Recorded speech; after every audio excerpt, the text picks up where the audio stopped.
Hace algunos años tuve la posibilidad de estar en un servicio fúnebre de cuerpo ausente. Nunca había estado. Siempre me había tocado estar en un servicio fúnebre de cuerpo presente. Y la mayoría de las veces me tocó como pastor decir unas palabras a los deudos, a los familiares, a las personas que nos acompañaban, a la iglesia a veces. Este servicio fue en Huejotzingo, Puebla, y fue en ocasión del fallecimiento de nuestra hermana y la misionera poblana Reina de Loarte.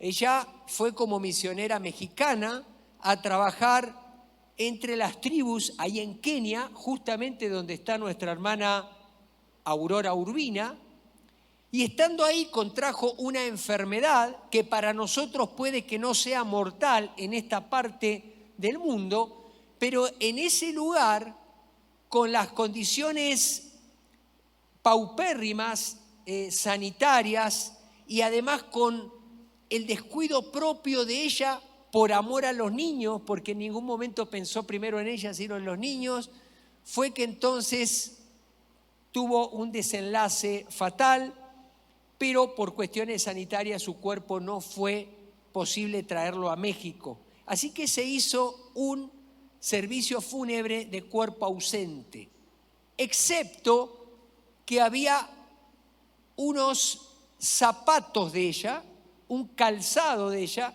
en el altar donde en la iglesia se celebró el servicio, en gratitud por la vida de Reina.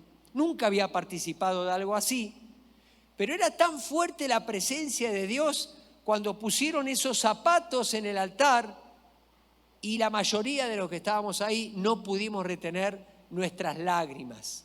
¿En qué fue inspirado ese símbolo que se puso en el altar aquel día?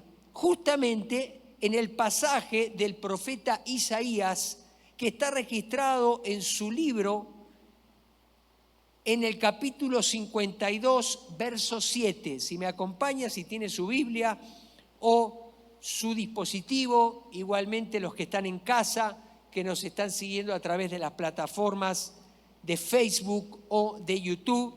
Busquemos, por favor, Isaías capítulo 52, verso 7.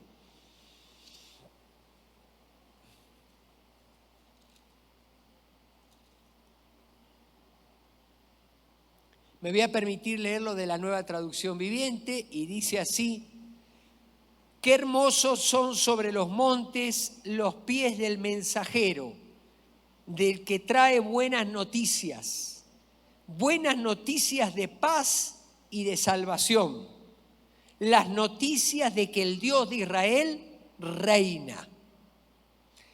Lo voy a leer ahora de la versión 60, que es la que la mayoría de nosotros tenemos memorizada. Dice: cuán hermosos son sobre los montes los pies del que trae alegres nuevas, del que anuncia la paz, del que trae nuevas del bien, del que publica salvación, del que dice a Sión: tu Dios reina. Siempre me he preguntado por qué dice el pasaje: qué hermosos son los pies. ¿Por qué son hermosos los pies y no son hermosas o no es hermosa la voz? Se supone que del que anuncia, lo bonito es la voz, es el tono, es la forma elocuente de su oratoria. Pero ¿por qué los pies? Resulta que en la antigüedad existía el oficio de heraldo. De hecho, hay un periódico en la Ciudad de México que se llama El Heraldo, porque justamente heraldo es alguien que en la antigüedad llevaba y traía noticias. Pero estas noticias podían ser buenas o podían ser malas. Había un tipo de heraldo que era conocido como el evangelista, porque la palabra evangelio eso significa buenas noticias.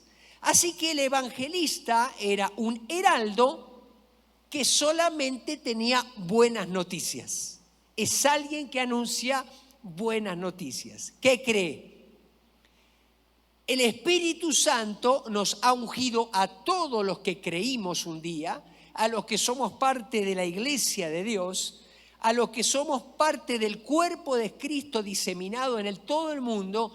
Nos ha ungido por defecto a todos, es decir, a todos, independientemente si hace mucho que estás en el Señor o hace poco, si te bautizaste en el bautismo anterior o como un servidor hace ya muchos años. A todos el Señor nos ha ungido como evangelistas.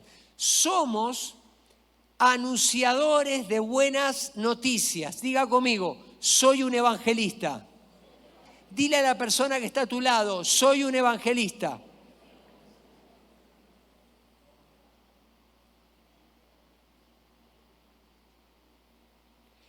Aunque hoy la palabra evangelio está relacionada básicamente al ámbito religioso y específicamente al cristianismo, en realidad el significado proviene del ámbito secular.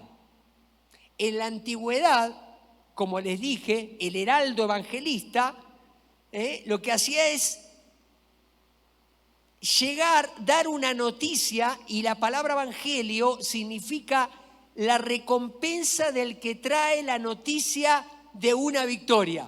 Eso era el evangelio.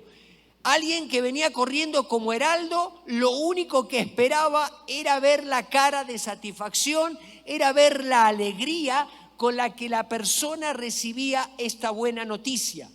Generalmente era un rey que recibía la noticia de que su ejército había obtenido una victoria en algún lugar del territorio, o alguna noticia de carácter político o personal que también se daba al pueblo, por ejemplo. En Roma se utilizaba para anunciar la victoria de los generales. Así que la palabra evangelio significa básicamente el anuncio de buenas noticias acerca de una victoria. Y ahí entonces todo hace sentido. ¿Por qué son hermosos para el profeta los pies y no la lengua o el tono de la voz? Porque cuando uno tiene buenas noticias, ¿qué hace? Corre. Cuando tiene malas, va lento, no quiere llegar, no quiere anunciar, no quiere participar de la congoja, de la tristeza del que recibe malas noticias. Tuvimos, lamentablemente, esta semana pasada, una miembro de la congregación, su sobrino de sangre, perdió la vida de una manera trágica en la ciudad de Monterrey. Me contó la experiencia nuestra hermana Alicia de que le tuvieron que comentar por una cuestión de sentido común, no le pudieron decir todo, le comentaron a su hermana, a la mamá del muchacho fallecido, que estaba en otra localidad, en México específicamente, de que había sucedido algo trágico, importante, y que estaba en riesgo la vida del joven. La realidad es que ya había fallecido porque el trauma fue muy fuerte y fue casi instantáneo. Pero no se atrevieron a decirle, porque uno retrasa las buenas noticias. Y tenían que esperar que esta persona vuele, ¿no es cierto?, desde México hasta Monterrey.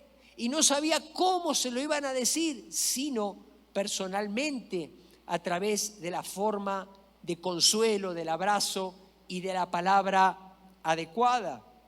Tenemos la tendencia a retrasar las malas noticias, pero tenemos la tendencia a apresurar las buenas noticias. Por eso dice el apóstol Pablo, cuando describe la armadura del cristiano en Efesios capítulo 6, dice: pónganse toda la armadura de Dios, cíñanse con el cinturón de la verdad, porque el cinturón es el que mantiene a toda la armadura en su lugar.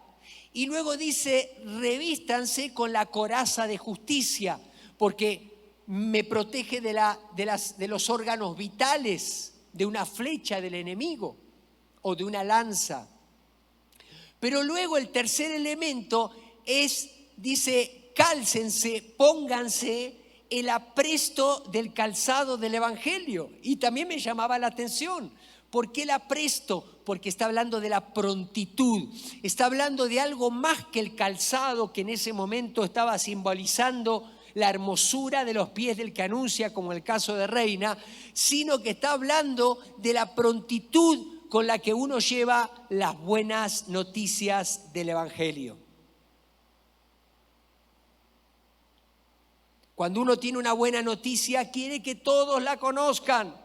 Hoy en día, con un clic casi, ¿no es cierto?, hacemos que todo el mundo la conozca en las redes sociales. No todo es malo, qué bueno. Una buena noticia y uno la publica ahí o manda una lista, a través de una lista de difusión, alguna buena noticia. ¿Por qué quieren todos que la sepan? Porque la buena noticia muchas veces puede traer alegría a otros y no quiere que la persona sufra. Damos la buena noticia porque queremos que no tengan más miedo, para que no se alimenten de intrigas. Eso es el Evangelio, es una buena noticia. Y los evangelistas anunciamos antes que nada un evento histórico. El Evangelio no es un sentimiento, el Evangelio no es el anuncio de algo que yo solamente viví en mi experiencia y está basado en mi experiencia. El Evangelio es el anuncio ante todo de un evento que sucedió un día en la historia de la humanidad, donde a las 3 de la tarde se puso todo oscuro en un lugar geográfico específico que se llama el Monte Gólgota o de la Calavera, en una región de Palestina, y en ese lugar un hombre de 33 años que se decía ser Dios, que había nacido de una virgen, que había crecido como en cualquier hogar israelita bajo el cuidado de sus padres, José y María. José guardaba el secreto con María de que Jesús no era su hijo biológico, sin embargo, era él el padre que lo había cuidado. Tal es así que Jesús era conocido como el hijo del carpintero, porque había estado probablemente 18 años, es decir, desde los 12 años hasta los 30 en la carpintería con su papá, trabajando el oficio. Ese hombre que anduvo haciendo bienes y anduvo echando fuera demonios y anduvo haciendo milagros, llegó a la cruz, y cuando todos pensaban que iba a ser el gran milagro de derrotar al imperio opresor, que era el imperio romano, y de esta forma tomar el control que Israel, por medio de algunos como los celotes, querían tomar, en ese momento fue crucificado como un reo, como un delincuente, con un juicio absurdo y prácticamente solo, avergonzado, desnudado, lacerado, solamente su mamá y un par de mujeres, Juan, que pasó a ser como el hijo adoptivo de María, y todos sus amigos lo habían abandonado. ¿Pero qué creen? Él en ese momento, cuando todo se puso negro, un día de la historia, cuando el velo del templo se rasgó en dos, cuando dice que aún se conmovieron como un terremoto hubo y hubieron muertos que salieron de las tumbas, ese día ocurrió algo, en el momento en que él dijo tetelestai, que esa palabra griega significa consumado es, todo está terminado y acabado de manera perfecta. Porque Jesús, siendo hombre, vivió como uno de nosotros, fue tentado en todo según nosotros, como uno de nosotros, en todas las tentaciones que ustedes se puedan imaginar, pero salió victorioso. Y fue a la cruz. Y cuando el diablo pensó que había obtenido su gran victoria, no fue sino el inicio de su gran derrota. Lo único que le espera es el infierno que fue preparado para él, la oscuridad eterna. y mientras tanto lo que hace es hacer que las personas sigan con el entendimiento oscurecido. Pero un día como hoy, un día normal, un día común, sucedió algo que cambió la historia, y es lo que acabamos de cantar en esta canción. Oh, día feliz, el día que Él me salvó. Sucedió algo. ¿Por qué? Porque para satisfacer la justicia divina era necesario que un hombre que no haya pecado y que haya sido tentado en todo según nuestra semejanza, fuera a la muerte por nosotros y ocupara el lugar que nosotros merecíamos, por nuestro pecado, por nuestra maldad. Y esa persona fue Jesucristo de Nazaret, a los 33 años, hace aproximadamente 2000 años, en el medio de la historia. Dios no mandó ángeles para salvarnos, no manda eones como creían, es decir, como cosas etéreas.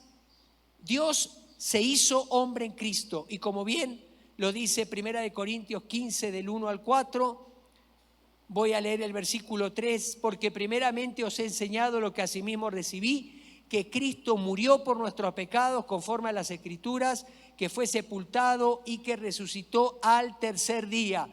Cristo murió, fue sepultado y resucitó.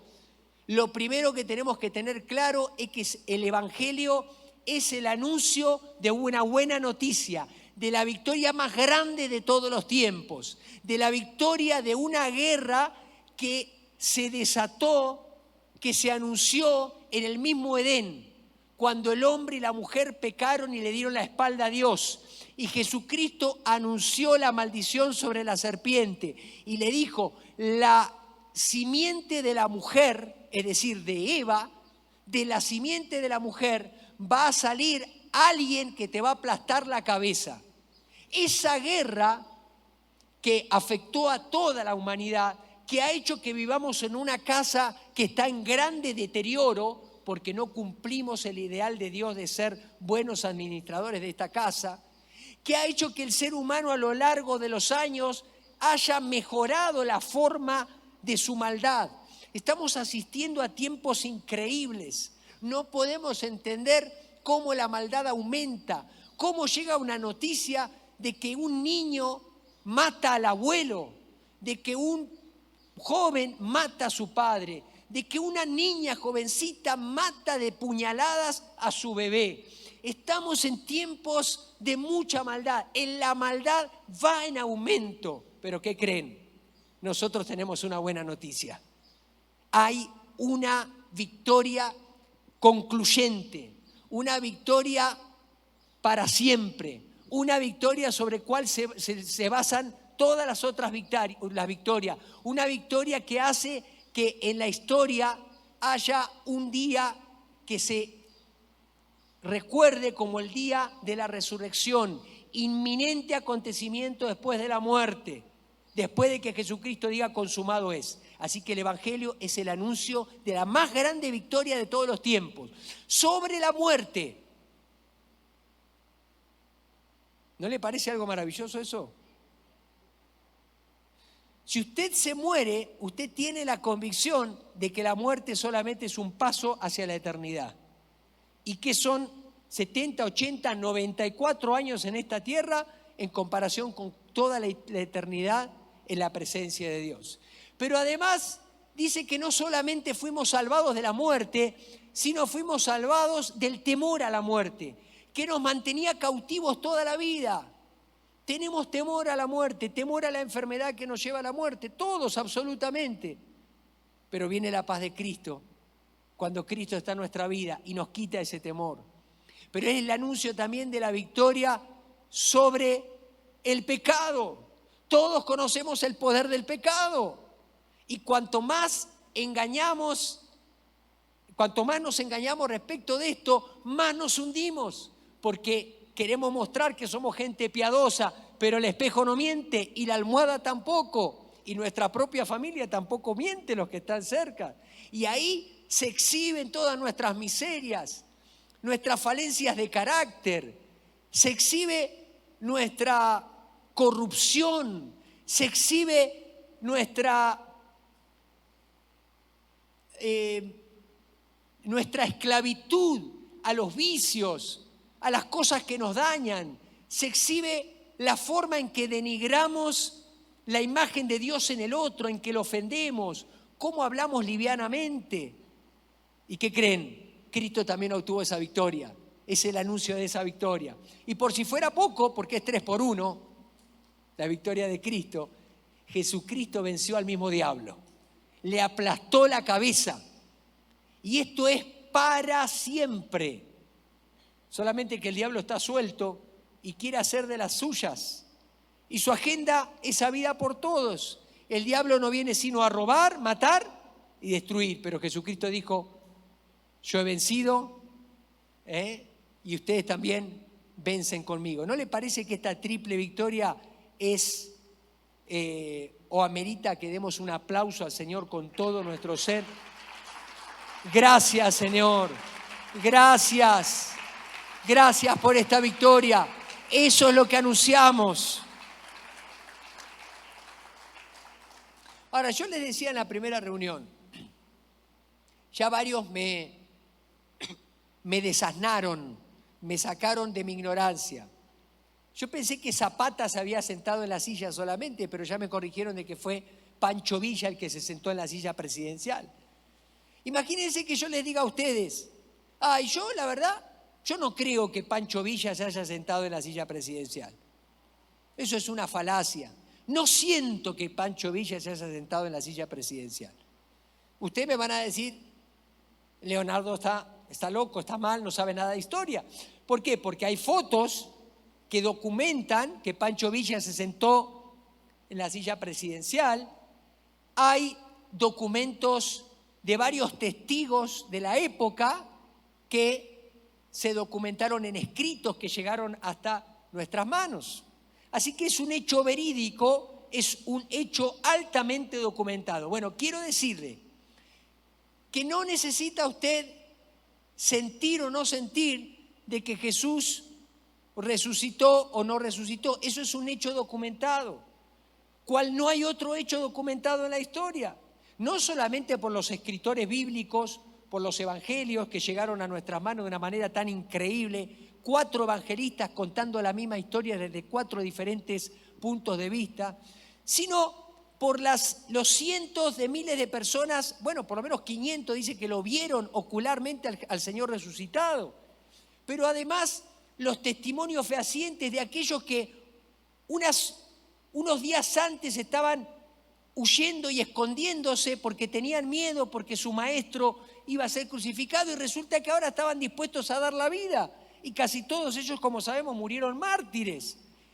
¿Y qué tal si les digo de las cientos de miles de millones de personas como Leonardo, Ruth, Esther, Jorge, Karina, como usted y como yo, que hemos sido testigos de lo que Dios hizo en nuestra vida? ¿Acaso no somos un testimonio vivo de que el Evangelio tiene poder para transformar y de que Jesucristo está vivo?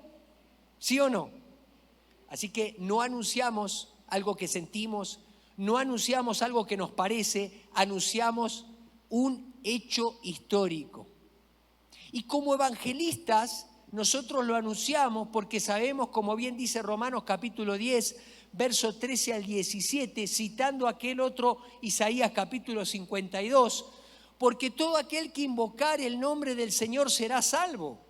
¿Cómo pues invocarán aquel en el cual no han creído?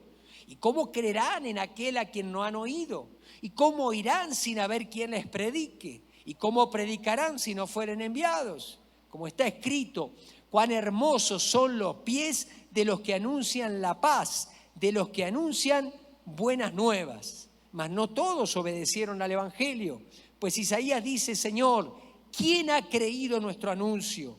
Así que la fe es por el oír y el oír por la palabra de Dios.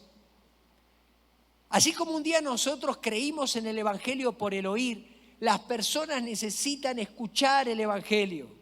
Y esto nos lo explicaba muy bien el pastor Enrique Bremer el día sábado con un grupo de líderes y con un grupo de pastores de otras iglesias.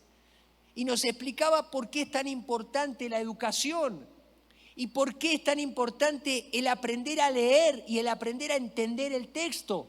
porque Dios se comunicó con nosotros a través de la historia, primero de manera oral, pero ahora a partir de la Escritura, 3000 años antes de Cristo ya empezaban con los textos cuneiformes que le llaman, ha llegado en distintos idiomas a nosotros la palabra escrita.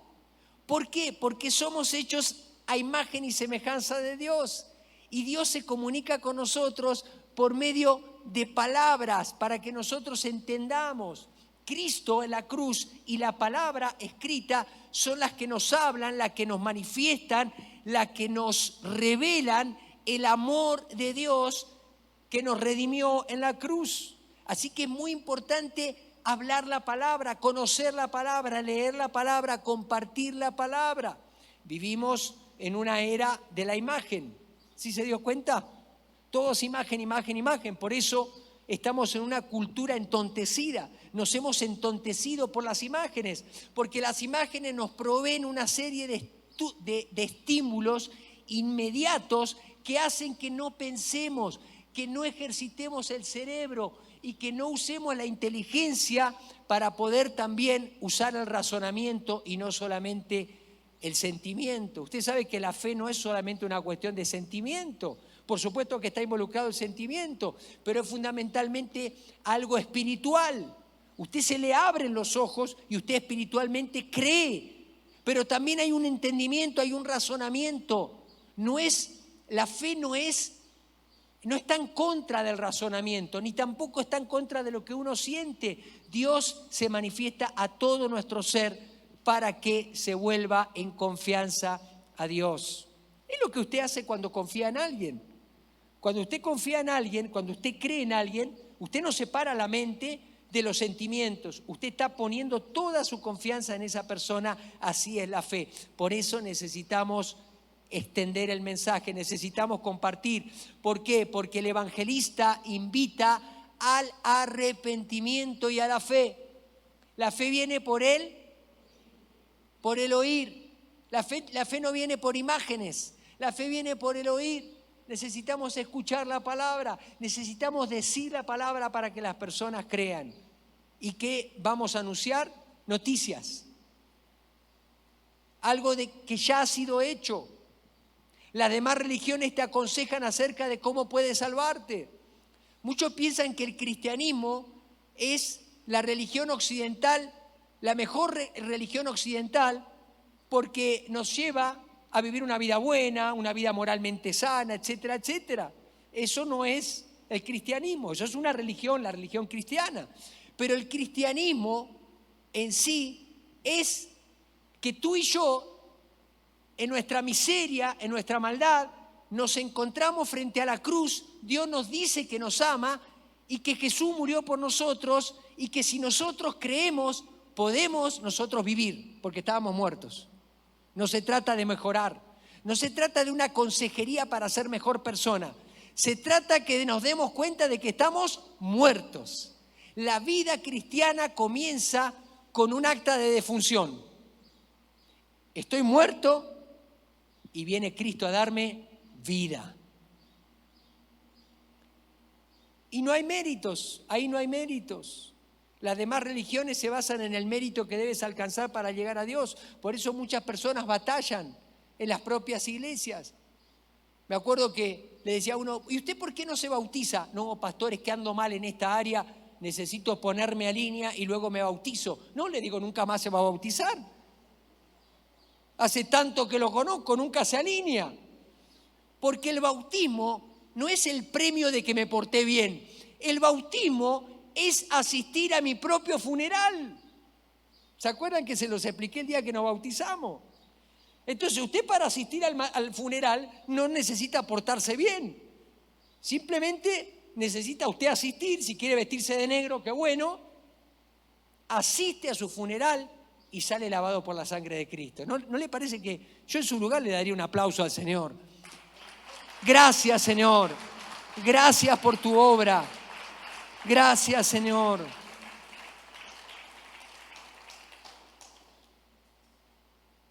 Por último, si me ayudan los músicos pasando. Los evangelistas anunciamos un hecho histórico. El día que Jesús murió y obtuvo la triple victoria. Por eso vamos rápido, por eso corremos, porque es una buena de salvación. Una de las cosas que más me apena de esta etapa post-pandémica es la vorágine de la dinámica en la que la iglesia se ha metido de dar malas noticias. Ay, que la pandemia, ay, que esto no sé qué, ay, que me pusieron un chip, ay, que me sacaron el chip, ay, que ahora todo se va a desmoronar peor. Pero ya lo sabemos, la gente no necesita más mala noticia, la gente necesita buena noticia. Algo ocurrió hace 2000 años. Nosotros no estamos a expensas de los caprichos de los que supuestamente dominan el mundo. Miren, a un servidor, a mi esposa, nos tocó por alguna razón estar hace poquito donde quiere estar Noemí, solamente que ella va a llegar a disertar. Nosotros apenas fuimos de tour. Nos metimos en un tour ahí en la ONU con unos quizá 80 líderes de unas 30 naciones. Habíamos pastores, maestros, empresarios, líderes políticos, habían diputados de naciones, y lo que hicimos, todos creyentes, fuimos a orar y tomar el lugar. Entramos en las diferentes salas, en la sala del pleno donde se toman las decisiones de los 190 y pico de países que son parte de la ONU. Luego entramos a la sala de la Comisión de Seguridad, donde están los 5 países que quedaron de la Segunda Guerra Mundial, con algunos otros que toman parte en esas decisiones. En cada una se te eriza la piel porque tú dices, aquí suceden cosas importantes que afectan las naciones. Tanto afectan las naciones que la Agenda 2030, que se le llama, de las Naciones Unidas, está infectada de una gran cosmovisión que atenta contra la familia, contra la vida y contra las libertades. Y se gesta ahí. Esa es la oficina donde sale todo eso. Por eso nos acordamos, estando ahí con el pastor Gilberto, del Salmo 2. Y dice, las naciones se ponen de acuerdo para ir en contra de Dios. Quieren quitarse a Dios de encima, les molesta a Dios, porque quieren ser ellos mismos sus propios dioses. ¿Pero qué creen? Entramos ahí para declarar una noticia. Y mientras nos iba guiando la persona del tour, nosotros íbamos ahí y íbamos diciendo, en el nombre de Jesús tomamos este lugar. En el nombre de Jesús, de aquí van a salir buenas decisiones. En el nombre de Jesús, ahora se revierte la cosmovisión errónea de esos 17 objetivos de desarrollo sustentable. En el nombre de Jesús, ahora si una persona quiere ir en contra de Israel, aquí se seca esa decisión. En el nombre de Jesús, y así veníamos declarando. Claro, algunos deben haber dicho, estos 30 locos, estos 80 locos que entraron ahí a ese tour. Pero ¿saben qué? Cuando tú sabes en la noticia que has creído, tú quieres correr para contarla. ¿Sabes cuál es la recompensa más grande? La alegría. Diga conmigo, alegría. Por favor, no le dé el gusto al diablo. Deje de hablar malas noticias. Deje de ser pájaro de mal agüero. Me mandó un hermano, pastor, ¿qué piensa de esto? Y no eran cosas buenas. Y entonces yo le decía al terminar, ¿vieron que dice? Si eres una persona responsable, palabras más, tienes que enviarle esto como a 40 más, ¿no? Y ahí andamos nosotros todos embobados. Clic, clic. Si alguien estaba por suicidarse, ya con esa ya tenía razón. Nosotros no estamos para dar malas noticias, bastante malas noticias hay. El heraldo del evangelio, el evangelista, es alguien que anuncia buenas noticias. Échale ganas, te va a ir bien. No, eso es psicología barata. Nosotros anunciamos que un día el cielo se puso negro, que tembló la tierra y que Jesús en la cruz dijo, está consumado. Y el diablo Porque Jesús bajó y le quitó el acta que estaba en contra de nosotros. Y lo que más aborrece el diablo somos nosotros, porque somos la perfecta creación de Dios, hecha a su imagen y semejanza. El gozo más grande que tenemos cuando anunciamos es la alegría de verle la cara al otro de que se alegra por la buena noticia. ¿Sabés que tus pecados son perdonados? Ay, pastor, toda mi vida me esforcé, hice curso, fui al 4.º y 5.º paso. Yo no entiendo cómo todavía, con todo respeto, algunos están atados al sistema de Alcohólicos Anónimos. Alcohólicos Anónimos es una bendición enorme de parte de Dios. De hecho, fue creado por 2 cristianos comprometidos. Pero ahora hemos hecho del sistema un Dios. Es Dios el que te rescata de ese y de cualquier otro vicio. La buena noticia es que Jesucristo pagó en la cruz por tus pecados. Toda la maldad que tú hiciste y la que podrías haber hecho, ya Jesucristo pagó por ti. Para que nosotros vivamos para Él. ¿No es una gran noticia esa? Ya está, ya pagó. No, pero pastor, yo pienso que tengo que hacer algo bueno. Bueno, es que voy a dar una ofrenda especial. A ver si comprando las pantallas, capaz que Dios me perdona. No, no es así. Dios no obra así. Él ya pagó por nosotros. La buena noticia es que ya pagó. No debes nada. Solamente lo tienes que creer.